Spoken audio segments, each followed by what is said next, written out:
Exhausted and covered in dust from serving all night, Keisha sat alone in the corner while wolves in silk gowns laughed and clinked crystal glasses until someone sneered, "She's ruining the view." And Alpha King turned with fire in his eyes, walked straight to her, and said the words that would shatter everything. "Come, hang out with me." The Moonlight Pack's estate sat in the heart of Montana's wilderness, where old money met older magic, and both conspired to keep people like Keisha exactly where they belonged, invisible, silent, and working. She'd spent exactly 3 years, 7 months, and 12 days perfecting the art of disappearing in plain sight. In Luna Celeste's household, invisibility wasn't just a skill. It was a survival mechanism, especially when you served a woman who treated her staff like decorative furniture that occasionally moved and, unfortunately, required wages. The preparation for tonight's anniversary celebration had begun before dawn broke over the mountain peaks. While the pack's elite were still wrapped in silk sheets dreaming of their own magnificence, Keisha was on her knees in the grand hall, scrubbing marble floors that would later be hidden beneath designer heels worth more than she'd earn in 6 months. The irony wasn't lost on her. Nothing about pack hierarchy ever was, not anymore. "Keisha, those crystal goblets won't polish themselves." Luna Celeste's voice sliced through the morning quiet like a blade wrapped in honey, sweet on the surface, sharp enough to draw blood. She materialized in the doorway, wearing a silk robe that probably cost enough to cover Keisha's sister's college tuition. Her blonde hair was already perfectly styled even at 6 in the morning, because apparently, Luna Celeste woke up runway ready. And for the love of the moon goddess, try not to look so disheveled when guests arrive. "You're a reflection of my household." Keisha bit down on the inside of her cheek. 3 years, 7 months, and 12 days of cheek biting had given her impressive jaw muscles and an even more impressive poker face. "Yes, Luna." "And Keisha?" Celeste paused at the doorway, examining her manicure like it held the secrets of the universe. "Make sure you stay out of sight tonight. The help doesn't mingle." "Understood." "Crystal clear, Luna." Keisha kept her voice flat, neutral, the verbal equivalent of beige wallpaper. The truth was, Keisha hadn't always been a maid. Once upon a very different time, she'd been a promising young wolf with beta bloodlines coursing through her veins, a place at the Pax Academy, and a future that looked brighter than the Montana sky on a clear day. Then her father, Solomon Hayes, former beta and the alpha's most trusted advisor, had made the catastrophic mistake of speaking truth to power. Welcome, my beautiful family and friends. If you're hooked in and you're ready to enjoy this story, click subscribe and let me know in the comments where you're watching from, because tomorrow I will be giving you another story just as interesting as this one. And you don't want to miss it. Now let us begin. He'd questioned Alpha King's decision to marry Celeste. Political marriages might be pack tradition, her father had argued during a tense council meeting that Keisha had overheard from the hallway. But love matches made stronger bonds. The pack needed an alpha who led with his heart as well as his head. He'd been exiled within a week. The council vote had been unanimous, or at least, that's what they'd claimed. Keisha suspected some of those votes had been bought with Celeste's family's considerable influence and even more considerable wealth. The Hayes family had fallen from grace faster than a shooting star, burning up on re-entry into the lower social strata. Keisha's mother had taken her younger sister and moved back to her family's pack in Oregon. But Keisha? She'd stayed, taking the only job available to a disgraced beta's daughter, serving the very Luna her father had opposed. The irony was so thick you could serve it at dinner parties. Which, coincidentally, was exactly what she did every single week. Tonight's celebration marked the 5th anniversary of Alpha King and Luna Celeste's union. 5 years of what the pack whispered about in corners, the coldest marriage in werewolf history. 5 years of an alpha who threw himself into border patrols and pack security with the dedication of a man running from something. 5 years of a Luna who collected diamonds, designer labels, and admiring glances like they were currency, which in her world, they basically were. Keisha had seen it all from her invisible corner. She'd watched Celeste flirt shamelessly with visiting alphas while the king's jaw tightened enough to crack walnuts. She'd witnessed the Luna's elaborate performances of devotion whenever pack elders were present, performances that ended the moment the door closed, like an actress stepping off stage. She'd even cleaned up the shattered china from their legendary arguments, carefully picking crystal shards out of antique rugs while wondering if their marriage was just as fractured underneath the polished surface. But Alpha King? He remained an enigma wrapped in authority and tied with a bow of dangerous attraction that Keisha absolutely, categorically, definitively refused to acknowledge. Noticing her Alpha's storm gray eyes wasn't in the employee handbook. Neither was noticing the way his presence made the air feel charged, like the moment before lightning struck. And she definitely wasn't supposed to notice how he sometimes looked at her, really looked at her, when he thought no one else was watching, like he could see past the maid's uniform to the person underneath. Nope. Not noticing any of that. By 7 o'clock that evening, the grand hall had undergone a transformation worthy of a fairy tale, if fairy tales included a budget that could fund a small country. Chandeliers dripped with crystal teardrops, each one catching light like frozen waterfalls suspended in mid-cascade. Silver and purple decorations, the moonlight pack's colors, adorned every surface with a kind of excess that whispered wealth and screamed insecurity. A string quartet played in the corner, their music as refined as the guests who began arriving in carriages and on horseback. The guest list read like a who's who of supernatural society. Alphas from neighboring packs arrived with their perfectly coiffed lunas. Council members swept in with their entourages. Even a few vampire dignitaries made an appearance, though they stuck to the shadows. Old habits and all that. And Keisha?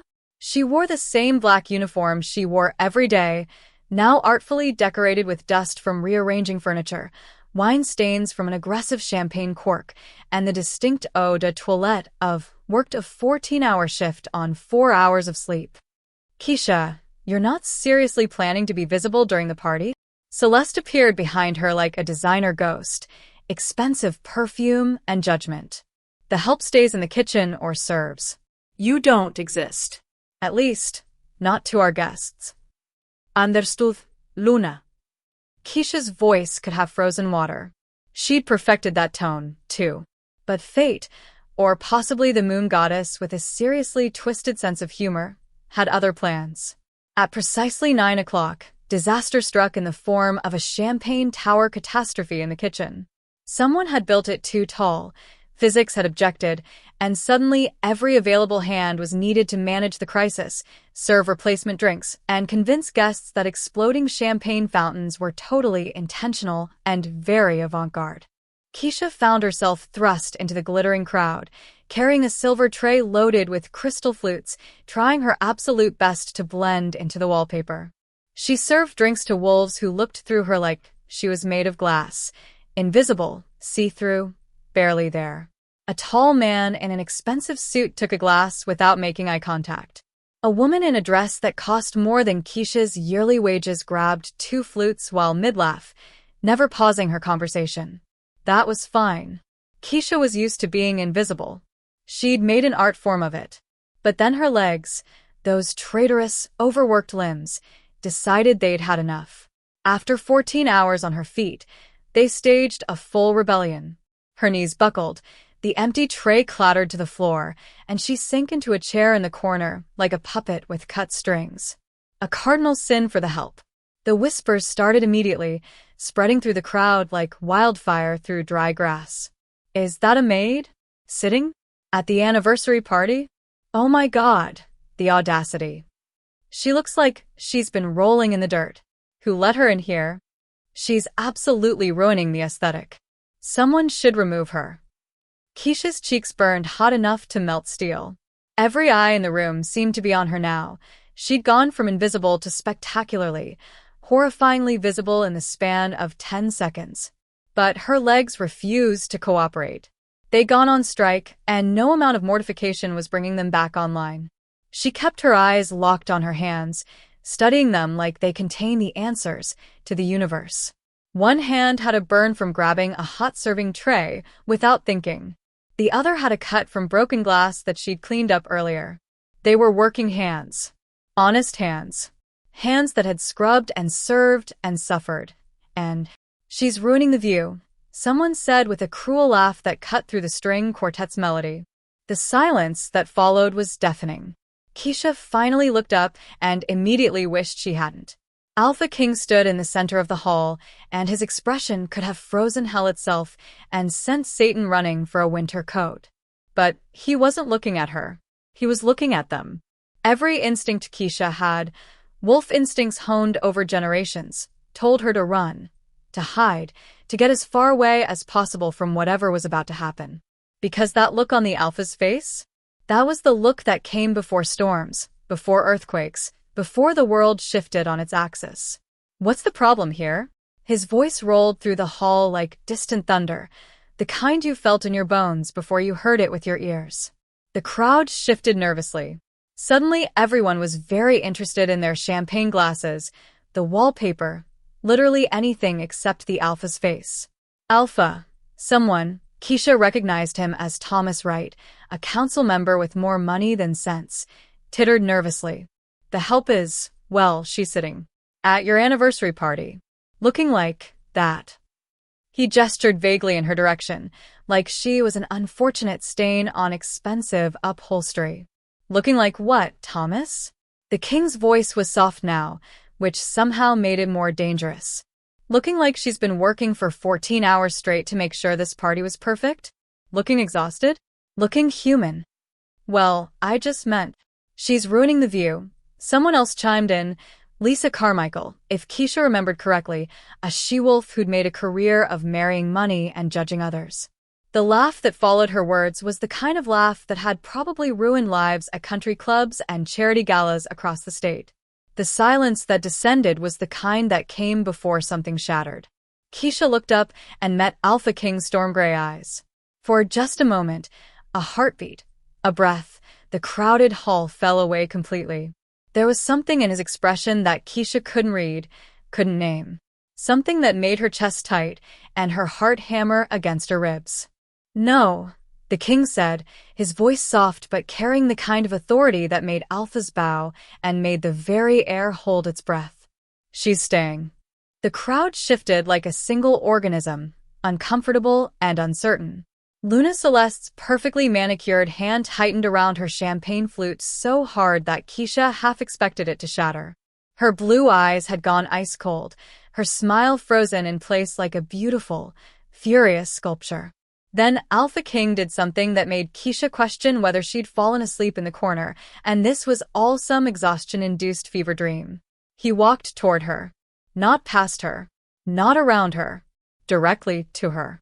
Every eye in the room followed him like he was the sun, and they were helpless planets caught in his gravitational pull. The string quartet faltered, their bows stuttering over the strings. Someone dropped a glass. The crystal shattering on marble was the only sound besides Keisha's heartbeat, which had apparently decided to relocate to her throat. The king stopped in front of her chair. Up close, he was even more imposing, 6'3" of barely contained power wrapped in a tailored suit that probably cost more than Keisha's entire wardrobe. His storm-gray eyes met hers, and for a moment that stretched like taffy, the entire world consisted of just that look. Come, he said softly, extending his hand with a small smile that transformed his usually stern face into something dangerously close to devastating. Hang out with me. Keisha stared at his offered hand like it was a live grenade, a winning lottery ticket, and a curse all rolled into one. Her brain had apparently left the building, taking all rational thought with it.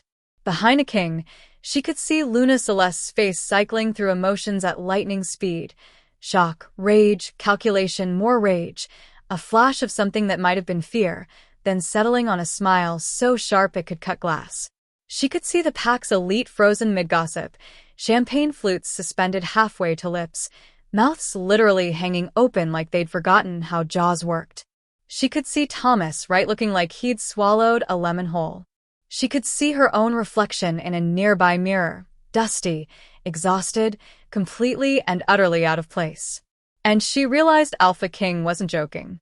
He was standing there, hand extended, waiting for the maid, the disgraced Beta's daughter who served his wife's household, to accept his invitation while his Luna watched and his entire pack held its collective breath. 3 years, 7 months, and 12 days of invisibility. Of swallowing her pride. Of biting her tongue until she tasted blood. Of accepting her place in the new hierarchy. And now this. The question wasn't just what happened when you stopped being invisible. The question was, could you survive being seen? Keisha's hand trembled as she reached up. The moment her fingers touched his, she felt it. That electric current that ran between wolves who shared something deeper than casual acquaintance. The bond that her father used to talk about, the one that connected pack members to their alpha, but this felt different. Stronger. More intense. The king's hand closed around hers, warm and solid, and he pulled her gently to her feet. Her legs wobbled slightly, but his grip steadied her. He kept holding her hand, not possessively, not aggressively, just holding it, like it was the most natural thing in the world. Better? He asked quietly, his voice pitched for her ears only. Keisha nodded, not trusting her voice. Her throat had apparently decided to close up shop for the evening. Then, still holding her hand, the king turned to face the crowd. The alpha's mask slipped back into place. Authority, command, the weight of leadership that sat on his shoulders like a cloak. But his hand stayed wrapped around hers. I think some of you have forgotten what this pact stands for, the king said, his voice carrying to every corner of the silent hall. The Moonlight Pact was built on loyalty, honor, and respect. Not designer labels and social hierarchies. Not cruelty disguised as sophistication. Thomas Wright cleared his throat nervously. Alpha, I don't think anyone meant. Meant what, Thomas? Meant to mock someone for working hard? Meant to make cruel jokes about someone's appearance after they've spent all day ensuring you had a perfect party. The king's eyebrows rose, and Thomas suddenly found the floor fascinating. This is Keisha Hayes. Some of you might remember her father, Solomon Hayes, my father's beta, and one of the finest wolves I've ever known. The ripple that went through the crowd was almost visible. Keisha felt her chest tighten. Hearing her father's name spoken with respect in this hall after 3 years of silence was almost too much to bear. Solomon Hayes was exiled for speaking his conscience. The king continued, and now there was an edge to his voice that made several pack members flinch. For caring more about his alpha's happiness than political convenience. And his daughter has worked in this house for 3 years with dignity and grace, despite being treated as invisible by most of you. Luna Celeste's smile had gone nuclear, bright, blinding, and probably radioactive. She glided forward like a snake in designer shoes, her hand settling possessively on the king's arm. The one that wasn't holding Keisha's hand. Darling, Celeste said, her voice dripping with honey that barely masked the venom underneath. You're so compassionate. It's one of the things I love about you. She turned to Keisha with a smile that promised retribution later. Keisha, how sweet of the alpha to check on you. But I'm sure you're exhausted and would prefer to rest. Why don't you take the rest of the evening off? It was phrased as concern. It was delivered as a command. It was meant as a dismissal. But before Keisha could respond, before she could flee back to the safety of invisibility, the king spoke. Actually, Celeste, I was thinking Keisha should join us for dinner. His tone was casual, conversational, like he was discussing the weather and not dropping a bomb that would obliterate the social order. We're celebrating 5 years of marriage, after all. It seems appropriate to include someone who's been part of this household during that entire time. The silence that followed could have suffocated galaxies. Celeste's smile never wavered, but her eyes went arctic. How thoughtful, darling. Though I'm not sure we have a seat arranged. She can take mine, came a voice from the crowd. Keisha turned, shocked, to see Regina Morrison, one of the older pack members, a widow who'd always been kind in a quiet way, stepping forward. I've been meaning to leave early anyway. Bad hip, you know. She winked at Keisha with one eye, hidden from everyone else. Then it settled, the king said, and his tone made it clear the discussion was closed. He finally released Keisha's hand, but only to offer her his arm like she was a Luna, a dignitary, someone who mattered. Shall we? Keisha hesitated. This was insane. This was social suicide. This was... Keisha, the king said softly, leaning close enough that she could smell his cologne. cedar, and something wild, like a Montana forest after rain. Trust me. And that was the thing, wasn't it? Despite everything, despite the exile, despite the years of invisibility, despite every logical reason to refuse, Keisha did trust him. Had always trusted him, even when she told herself she was just being a loyal pack member. Even when she told herself that the way her heart raced when he entered her room was just anxiety. She slipped her hand through his arm. The fabric of his suit was soft under her fingertips, but she could feel the strength underneath, the power that made him alpha. "Lead the way," she whispered. As they walked through the crowd toward the dining hall, Keisha could feel every single stare burning into her back. She could hear the whispers starting up again, like dry leaves rustling before a storm. She could practically feel Luna, Celeste's rage radiating like heat from a furnace. But for the first time in 3 years, 7 months, and 12 days, Keisha didn't feel invisible. She felt terrified. She felt exhilarated. She felt seen. And somewhere in the back of her mind, a small voice whispered that nothing would ever be the same again.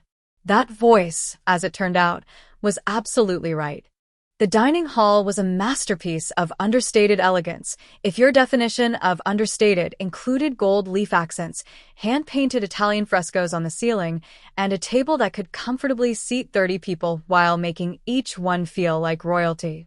Crystal chandeliers cast warm light over place settings that probably cost more than most people's monthly wages. The china was Limoges, the silverware was actual silver, and the centerpieces were arrangements of rare orchids that had been cultivated in the estate's greenhouse specifically for this occasion. Keisha had set most of this up herself 12 hours ago.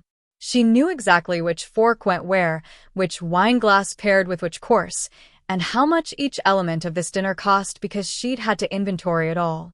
What she didn't know was how to sit at this table as a guest instead of clearing it as staff. Regina Morrison's seat, now Keisha's seat, was positioned 3 chairs down from the head of the table, right between Council Member Thomas Wright, who looked like he'd swallowed something sour, and Victoria Chin, an elder pack member who ran the local hospital and had a reputation for being scrupulously fair. Across from her sat Jonathan Hayes, a distant cousin who'd climbed the social ladder by pretending the rest of the Hayes family didn't exist after the exile. The king sat at the head of the table, with Celeste at his right hand in a position of honor that now felt more like a chess game than a marriage. The Luna smile was still perfect, still brilliant, but her eyes tracked Keisha like a predator watching prey that had wandered too close to the den. As the first course was served, a delicate soup with herbs that Keisha recognized from the kitchen preparations, the table fell into an awkward silence. Usually, these dinners were filled with the musical sound of silverware, polite laughter, and conversations about pack business or social gossip. Now, everyone seemed too busy trying not to stare at the maid sitting among them to remember how to use their mouths for talking. "So, Keisha," Victoria Chin said finally, breaking the silence with the efficiency of someone who'd spent decades cutting through uncomfortable situations in hospital board meetings. "I heard you've been taking correspondence courses through the academy. What are you studying?" Keisha nearly dropped her soup spoon. Victoria Chin knew about her classes. She'd been taking them secretly, late at night after her shifts ended, working through lessons by candlelight in her small room. She'd told exactly nobody, because admitting she was trying to claw her way back up felt like inviting disappointment. Keisha cleared her throat. "Business administration and pack management. I'm about halfway through the coursework." "That's wonderful," Victoria said warmly. "We need more young wolves with business sense. The pack's charitable foundation could use someone with fresh perspectives and a practical education." Thomas Wright made a sound that might have been a cough, or might have been a snort of derision. Hard to tell with men who thought their opinions were more valuable than their manners. "Something you'd like to add, Thomas?" The king's voice was mild, but there was steel underneath, the kind that could cut through pretension like a hot knife through butter. "No, Alpha." "Just clearing my throat." Thomas suddenly became very interested in his soup, studying it like it contained the secrets of the universe. Jonathan Hayes, Keisha's distant cousin, finally looked at her directly for the first time in 3 years. His eyes held something complicated, guilt, maybe or recognition of his own cowardice. You always were the smart one in the family, Keisha. Sharpest mind of our generation, father used to say. I'm glad to see you're still pursuing education despite circumstances. The words were kind, but they felt hollow coming from someone who'd cut ties with her family the moment it became socially inconvenient to acknowledge them. Someone who'd crossed the street to avoid speaking to her, who'd pretended not to see her when she served at pack functions. Thank you, Jonathan, Keisha said evenly, her voice carrying just enough edge to let him know she remembered every slight, every turned back, every pretended blindness. I learned from the best. My father always said education was something no one could take from you, no matter what else you lost. It's one of the few things he was able to give me before the exile, a love of learning and the stubbornness to pursue it even when the world tells you that you don't deserve it. The mention of her father sent another ripple through the table. Several people shifted uncomfortably in their seats. Wine glasses were raised to lips with a bit more urgency. Silverware clinked against china with renewed vigor as people suddenly found their food absolutely fascinating. The king, however, was watching her with something that looked almost like pride, his storm-gray eyes reflecting the candlelight. Solomon Hayes was a wise man, the king said, his voice carrying the weight of authority but also something softer, regret, perhaps, or recognition of a debt unpaid. One of the wisest I've known. He taught me more about leadership in the years he served as beta than all the formal training I received. The pack made a grave mistake in exiling him. The gasps were audible this time, spreading down the table like a wave. Alphas didn't admit mistakes. They definitely didn't admit mistakes about decisions that happened under their father's reign, even if they'd clearly disagreed with them. It simply wasn't done. It was like admitting weakness, like showing your throat to potential challengers. Celeste's fingers tightened around her wine glass, so hard that Keisha half expected it to shatter, raining crystal and blood-red wine across the pristine white tablecloth. Darling, perhaps we shouldn't discuss difficult pack history during our anniversary celebration. Why not? The king turned to her, his expression neutral, but his eyes sharp as broken glass. 5 years ago, I made choices based on what others told me was tradition, necessity, political wisdom. 5 years of watching those choices play out has taught me something important, that sometimes tradition is just fear wearing a fancy mask. Sometimes political wisdom is just cowardice dressed up in diplomatic language. The table had gone so quiet that Keisha could hear her own heartbeat thundering in her ears. She could hear the distant kitchen sounds, the soft crackle of candles burning, the rustle of expensive fabric as people shifted nervously in their seats. Everyone seemed to sense that this conversation was about more than Solomon Hayes' exile. The undercurrents were strong enough to drown in, pulling everyone down into deeper, more dangerous waters. How inspiring, darling, Celeste said, her voice tight as a wire stretched to its breaking point. Though I'm not sure our guests came here for a philosophical discussion about your regrets. Perhaps we should focus on celebrating what we have rather than dwelling on past decisions. And what exactly do we have, Celeste? The question hung in the air like smoke from a doused fire. A marriage built on political convenience? A pack leadership structure that prioritizes bloodlines over capability? A social order that punishes honesty and rewards conformity? The king, Celeste's voice carried a warning, but also something else. Fear, maybe, or the realization that the carefully constructed facade was finally crumbling. Didn't they? The king's eyebrow rose, and Keisha saw the alpha she'd always suspected existed beneath the political mask, the one who questioned, who challenged, who refused to accept things simply because they'd always been that way. I thought the whole point of anniversaries was reflection. Looking back at the path you've taken, assessing whether it led where you hoped it would. Examining whether the choices you made were the right ones, or simply the expected ones. And has it? The question came from Patricia Hawthorne, a sharp-eyed elder who'd been watching the exchange like it was a play, and she was the only one who'd read the script ahead of time. Her silver hair was pulled back in an elegant knot, and her eyes, dark and penetrating, missed nothing. Led where you hoped, I mean? Has this marriage, this path, this adherence to tradition brought you the happiness and fulfillment that a true mate bond should provide? The question was bold, bordering on impertinent, but Patricia Hawthorne had earned the right to boldness through 7 decades of service to the pack. She'd been alive when the king's grandfather ruled, had served on the council through 3 alpha transitions, and had a reputation for speaking uncomfortable truths when everyone else chose polite silence. The king was silent for a moment that stretched like taffy, and in that silence, Keisha saw something flicker across his face, something raw and honest that the alpha mask usually hid. Pain, maybe, or recognition of a truth he'd been avoiding for 5 long years. He looked directly at Celeste, holding her gaze with an intensity that made even the candles seem to dim. Then his eyes shifted to Keisha, just for a heartbeat, before returning to his wife. "No," he said simply, and the single word carried the weight of 5 years of disappointment, compromise, and slowly dying hope. "It hasn't." If the previous silences had been uncomfortable, this one was suffocating. The air itself seemed to thicken, pressing down on everyone at the table like a physical weight. Celeste's face went pale, then flushed deep red, her perfect composure cracking like fine china under pressure. Her carefully maintained smile twisted into something ugly for just a moment before she wrestled it back into place. "Perhaps we should move on to the main course," she said through gritted teeth that were trying desperately to maintain some semblance of civility. "I'm sure everyone is quite hungry, and we have such a lovely meal prepared. It would be a shame to let it go cold while we indulge in uncomfortable philosophical debates." The servers, Keisha's co-workers, people she'd shared break room conversations and complaints with for 3 years, entered with the next course like a well-timed rescue party.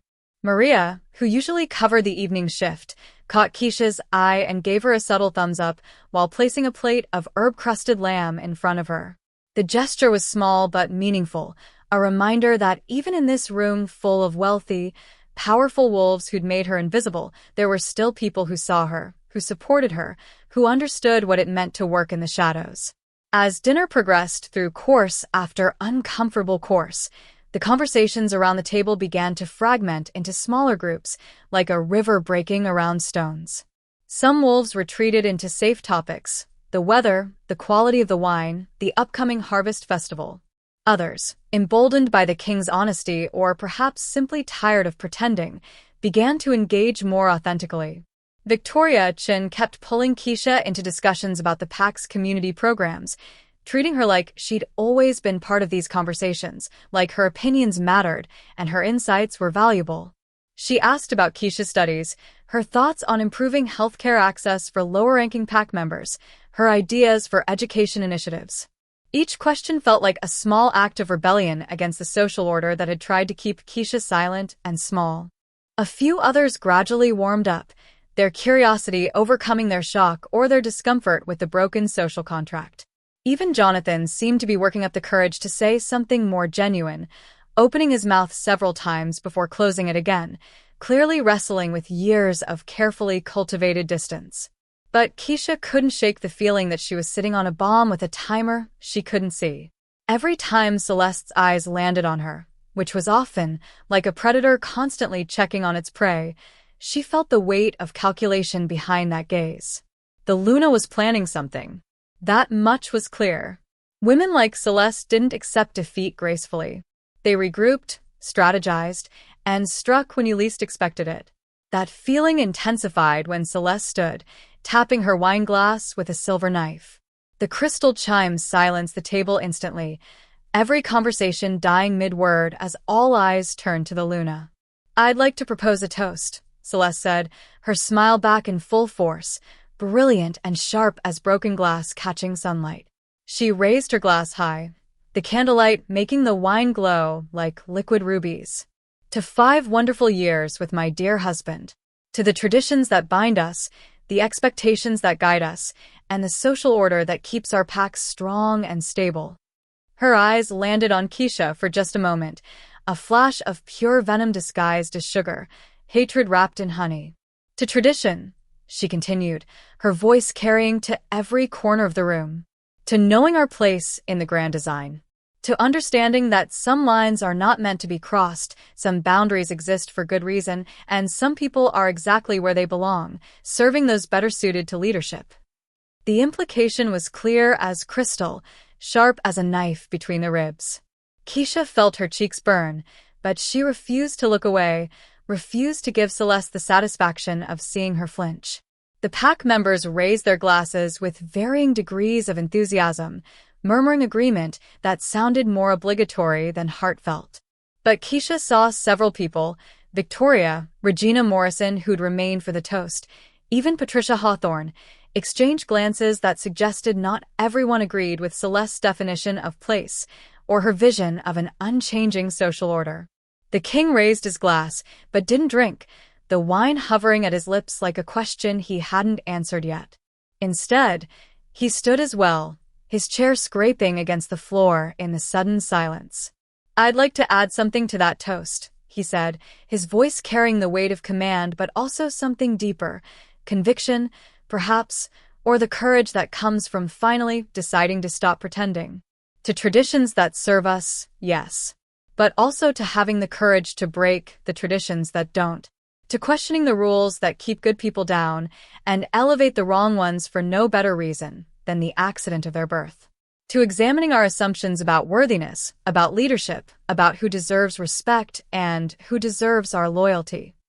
He looked directly at Keisha as he continued, and his eyes held something she couldn't quite name, promise, maybe, or the weight of a vow being made in public.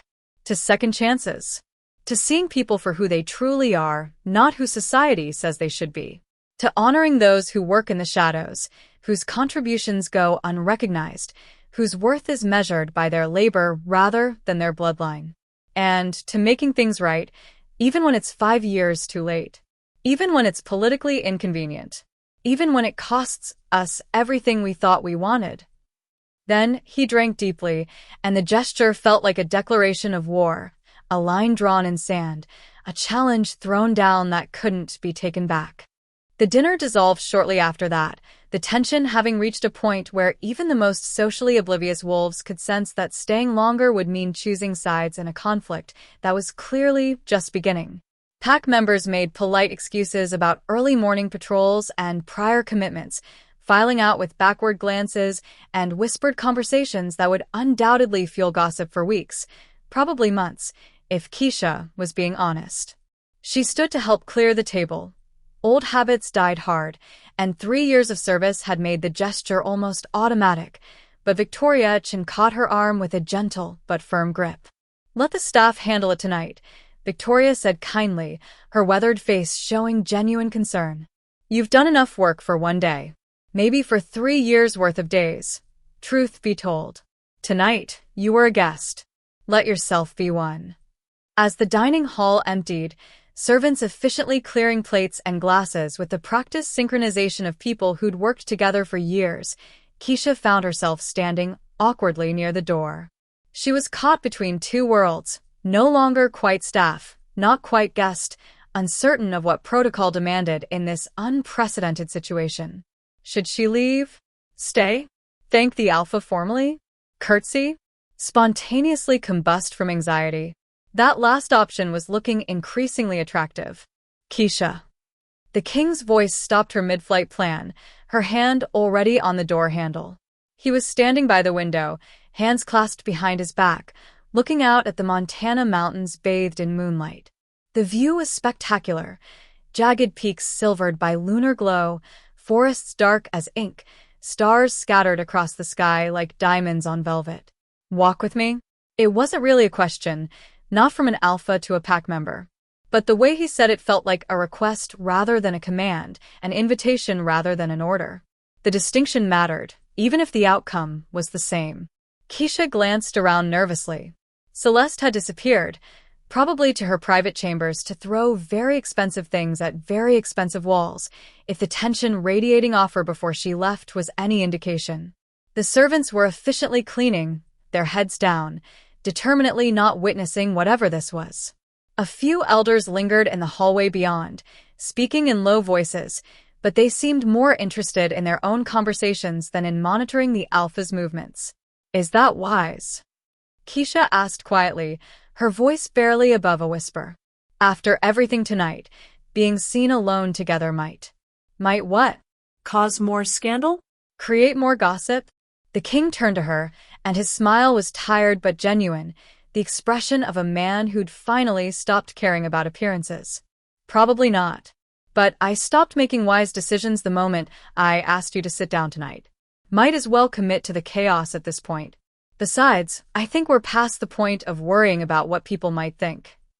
Despite everything, the tension, the fear, the complete upheaval of her entire social standing, the awareness that tomorrow would bring consequences she couldn't yet imagine, Keisha found herself smiling back. There was something liberating about crossing a line you could never uncross, about burning bridges that maybe should have been burned years ago. Lead the way, Alpha.